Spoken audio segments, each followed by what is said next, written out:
আচ্ছা, আমি তো তোমাকে ছেড়ে চলে যাচ্ছি, কিন্তু তার আগে আমাকে একটা কথা বলো তো, তুমি আমাকে কতটা ভালোবাসো? যতটা ভালোবাসলে পৃথিবীর সবার চেয়ে বেশি ভালোবাসা যায়, ঠিক ততটা। তাহলে আমি যে কথাগুলো বলবো, আমার সেই কথাগুলি রাখবে তো? বলো। নিয়মিত 5 ওয়াক্ত নামাজ পড়বে, হুম। ঠিকমতো খাওয়া দাওয়া ও ঠিকমতো নিজের খেয়াল রাখবে, হুম। নিয়মিত পড়াশোনা করবে, হুম।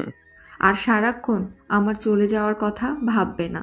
নিজের ক্ষতি হবে এরকম কোনো কাজ করবে না, যেমন বিড়ি সিগারেট এরকম খারাপ কোনো নেশা করবে না। সবসময় তোমার আব্বু আম্মুর কথাগুলো মেনে চলবে। আচ্ছা, আরেকটা কথা আমার খুব জানতে ইচ্ছা করছে, বলবো? বলো। আচ্ছা, আমার তো বিয়ে হয়ে যাচ্ছে, কিন্তু আমার বিয়ের পর যদি কোনো খারাপ পরিস্থিতির কারণে কোনোদিন যদি তোমার কাছে ফিরে আসি, তাহলে সেদিন কি তুমি আমাকে গ্রহণ করবে? তুমি যদি 10টা বাচ্চার মা হওয়ার পরেও আমার কাছে ফিরে আসো, তাহলে সেদিনও আমি তোমাকে মেনে নেব। আর একটা কথা মনে রেখো, বেঁচে থাকার আগ পর্যন্ত আমি প্রতিদিন বিকেলবেলা এই নদীর পাড়ে তোমার জন্য অপেক্ষা করব। তোমার জন্য আমার ভালোবাসার দুয়ার চিরকাল খোলা থাকবে। এই কথা শুনে চাঁদনি কাঁদতে কাঁদতে সেখান থেকে চলে গেল।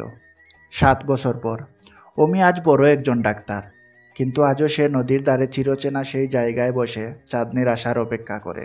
প্রতিদিনের মতো আজও অমি চাঁদনির জন্য অপেক্ষা করছিল। হঠাৎ সে দেখতে পেল 7 বছর আগে হারিয়ে যাওয়া সেই চিরচেনা মুখটি। হ্যাঁ, যা ভাবছেন তাই। এত বছর পর চাঁদনি ফিরে এসেছে অমির কাছে, তার সাথে 2টা বাচ্চা। কেমন আছো? ভালো আছি। আচ্ছা, তুমি তো একদিন বলেছিলে যে আমি যদি 10টা বাচ্চার মা হবার পরও তোমার কাছে ফিরে আসি, তারপরও তুমি আমাকে গ্রহণ করে নিবে। কিন্তু খুব বেশি নয়, বর্তমান 2টা বাচ্চার মা আমি, তাহলে এখন কি তুমি আমাকে গ্রহণ করতে পারবে, বলো? এটা বলার সাথে সাথে অমি দৌড়ে এসে চাঁদনিকে শক্ত করে জড়িয়ে ধরে বলে, বলেছিলাম না যে তোমার জন্য আমার ভালোবাসার দরজা চিরটা কাল খোলা থাকবে। তাই তুমি বুড়ি হয়ে গেলেও তোমাকে গ্রহণ করতে আমার কোনো আপত্তি থাকবে না। এটা শুনে চাঁদনি খুব জোরে কেঁদে দিল আর বলল, এতটা বেশি ভালোবাসো আমাকে? জান পাখি, এতটাই বেশি ভালোবাসি তোমাকে। হঠাৎ বাচ্চা দুটোর মধ্যে থেকে একজন বলে উঠল, আন্টি, আন্টি, এই আঙ্কেলটাকে। ওই চুপ চুপ, কি বললি এটা?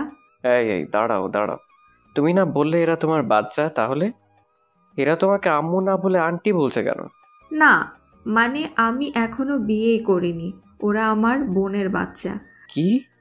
তাহলে এতদিন আমাকে এভাবে একা করে এতটা কষ্টে রেখেছিলে কেন? আরে গাধারাম, আমি যদি এতদিনে তোমার থেকে এভাবে দূরে দূরে না থাকতাম, তাহলে কি তুমি আমার কারণে ভালোভাবে লেখাপড়া করতে, এত বড় একজন ডাক্তার হতে পারতে, বলো?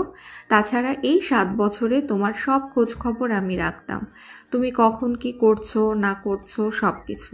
শুধুমাত্র তুমি এইসবের কিছুই জানতে না। এই কথাগুলো শুনে অমির চোখে অশ্রুতে ভরে উঠল, আর সে চাঁদনিকে জড়িয়ে ধরল। এমন শক্ত করে জড়িয়ে ধরল যেন এবার আর তাকে ছেড়ে কোথাও চলে যেতে না পারে।